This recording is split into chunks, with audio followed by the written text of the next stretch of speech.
കൃഷിക്കാരനും കിണറും. കൃഷിസ്ഥലത്ത് ജലസ്രോതസ് തേടുന്ന ഒരു കർഷകൻ തന്റെ അയൽക്കാരനോട് ഒരു കിണർ വാങ്ങിച്ചു. അയൽക്കാരൻ ഒരു സൂത്രശാലിയായിരുന്നു. കിണറിൽ നിന്നും വെള്ളമെടുക്കാൻ കർഷകനെ അനുവദിച്ചില്ല.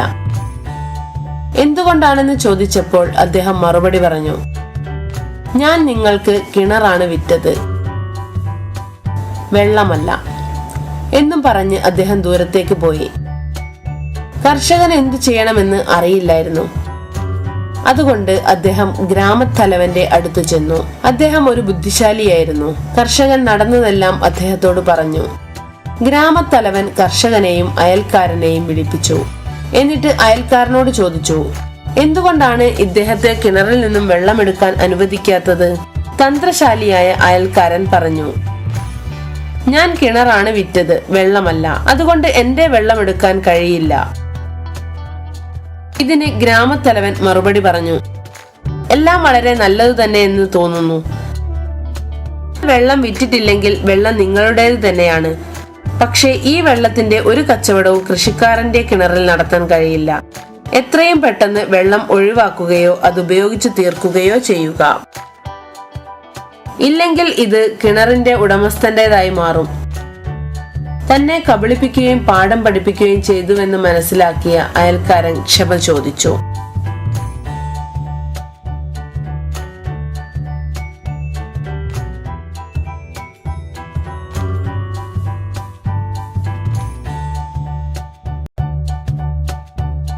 നന്ദികെട്ട സിംഹം.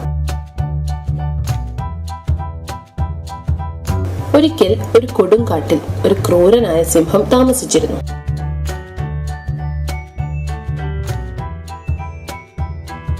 ഒരു ദിവസം സിംഹം വേട്ടക്കാരന്റെ കെണിയിൽപ്പെട്ടു.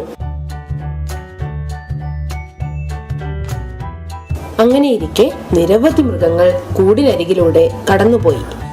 എന്നെ സഹായിക്കൂ എന്ന് സിംഹം അവരോട് അപേക്ഷിച്ചു.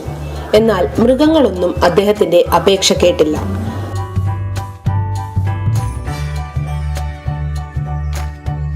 കുറച്ചു സമയം കഴിഞ്ഞപ്പോൾ ഒരാൾ കാട്ടിലേക്ക് വന്നു.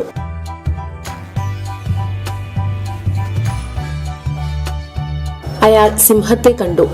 സിംഹം പറഞ്ഞു, ഞാൻ വിശപ്പും ശ്വാസം മുട്ടലും മൂലം മരിക്കും, എന്നെ സഹായിക്കൂ. എന്നാൽ ആ ദയുള്ള മനുഷ്യൻ ചിന്താകുലനായി നിന്നു.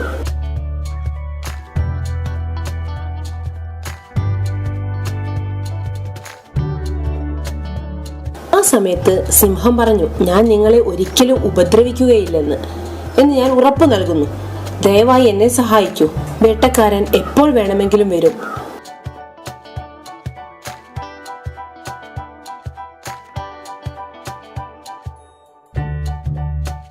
അങ്ങനെ ആ മനുഷ്യന് സിംഹത്തോട് സഹതാപം തോന്നുകയും സിംഹത്തെ മോചിപ്പിക്കുകയും ചെയ്തു. സ്വതന്ത്രനായ സിംഹം ഉടൻ തന്നെ അയാൾക്ക് നേരെ അലറി, ഞാൻ വളരെ കാലമായി കൂട്ടിൽ കുടുങ്ങിക്കിടക്കുകയായിരുന്നു.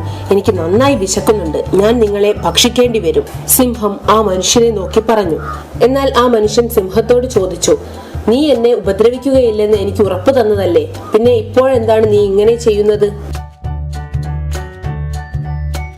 സിംഹം പറഞ്ഞു, എനിക്ക് നന്നായി വിശക്കുന്നുണ്ട്, അതുകൊണ്ടാണ്. പരിഭ്രാന്തനായ മനുഷ്യൻ വേഗത്തിൽ ചിന്തിച്ചു. അദ്ദേഹം പറഞ്ഞു, ശരി, നിങ്ങൾക്ക് എന്നെ കഴിക്കാം.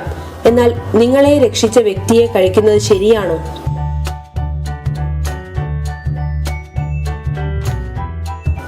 ഈ കാര്യം തീരുമാനിക്കുന്നതിനായി ഒരു വിധികർത്താവിനെ നമുക്ക് ആവശ്യമാണ്. സിംഹം സമ്മതിച്ചു. ഒരു മൃഗവും തനിക്കെതിരെ സംസാരിക്കില്ലെന്ന് അവന് ഉറപ്പുണ്ടായിരുന്നു. അപ്പോഴാണ് ഒരു കുറുക്കൻ ആ വഴി വന്നത്. കുറുക്കനോട് വിധികർത്താവാൻ ആവശ്യപ്പെട്ടു. അദ്ദേഹം അഭിസംബോധന ചെയ്തു.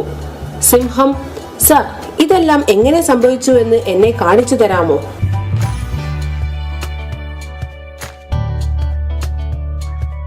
സിംഹം അതിന് സന്നദ്ധനായി. സിംഹം കൂട്ടിൽ പ്രവേശിച്ച് കൂട്ടിന്റെ വാതിൽ അടച്ചു. കുറുക്കൻ ഉടനെ തന്നെ ആ കൂട് പുറത്തുനിന്നും പൂട്ടി. ഇപ്പോൾ സിംഹം വീണ്ടും കുടുങ്ങി.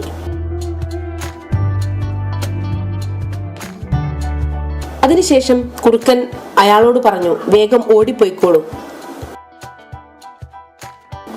ഒരിക്കലും ചിന്തിക്കാതെ സഹായം വാഗ്ദാനം ചെയ്യരുത്, കുറുക്കൻ പറഞ്ഞു.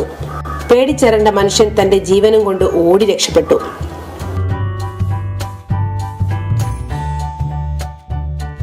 നന്ദികെട്ട സിംഹം വീണ്ടും കൂട്ടിൽ കുടുങ്ങി. വേട്ടക്കാരൻ വന്ന് സിംഹത്തെ തന്റെ സർക്കസ് കൂടാരത്തിലേക്ക് കൊണ്ടുപോയി.